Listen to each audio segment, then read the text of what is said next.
ang buhay na pinasok ko, ang ating larangan ng kultura na pinagmula ng aking karangalan at pangalan na hindi basta-basta pwedeng tapakan ng kahit na sino magusto sa aking magparatang. Ito ang buhay na pinasok ko, ang ating larangan ng kultura na pinagmula ng aking karangalan at pangalan na hindi basta-basta pwedeng tapakan ng kahit na sino magusto sa aking magparatang. Halos masang identidad sa kakasulat ng kanta, pinag-usayan ng mga letra gaya ng obra kong pinta, at humugol din ng oras tulad ng presong nasa rehas, naging aktibo sa paggawa sa pagiging patas at parehas. Nabuo sa aking saloobin ang nag-iisang mitiin na balang araw kilala ni mga sinulat kong awitin na hindi pwedeng agawin at hindi pwedeng harangin. Hindi to patimpalak na kayang-kaya mong dayain. Ang panulat, papel at utak na pinalawak na tangis ang data ay mikropono na aking hawak. Pagkat mikropono ay gagamitin upang ubusin ang mga nagtatangkang sumira sa aking layunin. Dahil ako ay umaasa sa pag-asang makamit, kahit ito'y ilang taon na rin sa aking pinagkait, ay hindi lilisan sa mundong nilalakbay. Isa ka sa maganda pag ako ay nagtagumpay. Ito ang buhay na pinasok ko, ang ating larangan ng kultura na pinagmula ng aking karangalan at pangalan na hindi basta-basta pwedeng tapakan ng kahit na sino magusto sa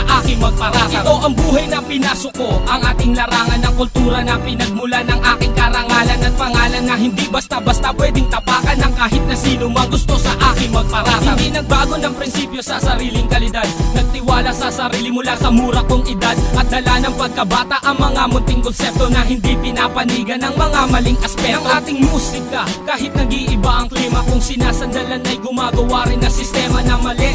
Ang tema ay hindi dapat parisan, nagtiyaga ako magsulat kahit ako'y pinapawisan. Ang puhunan ko dito ay pawis, pagod at dugo, na sa hangaring mata mo hindi ako uuwing bigo. Pagkat ang dila ko ang panahon na rin ang siyang humasa na kayang-kaya sumabay sa kahit sinong dalubhas. Naging bihasa sa paggamit, habang sa mic ako'y kumapit. Halika muna at lumapit at sumabay sa aking awit. Hindi ito klase ng lyrics na kaya mong tawanan, at hindi ako yung tipo na kaya mong tapakan. Ito ang buhay na pinasok ko, ang ating larangan ng kultura na pinagmula ng aking karangalan at pangalan na hindi basta-basta pwedeng tapakan ng kahit na sino magusto sa aking magparatang. Ito ang buhay na pinasok ko, ang ating larangan ng kultura na pinagmula ng aking karangalan at pangalan na hindi basta-basta pwedeng tapakan ng kahit na sino magusto sa aking magparatang.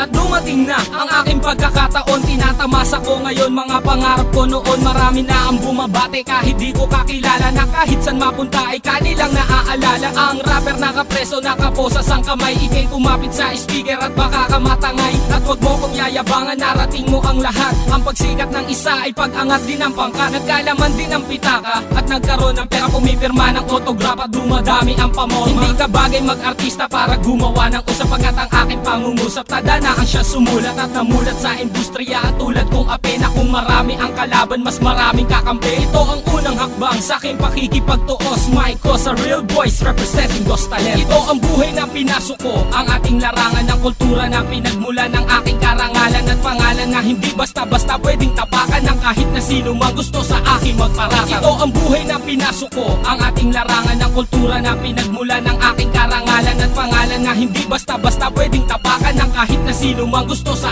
aking magparatang. Ito ang buhay na pinasok ko, ang ating larangan ng kultura na pinagmula ng aking Nangultak na naman kasi! Nahuli siya!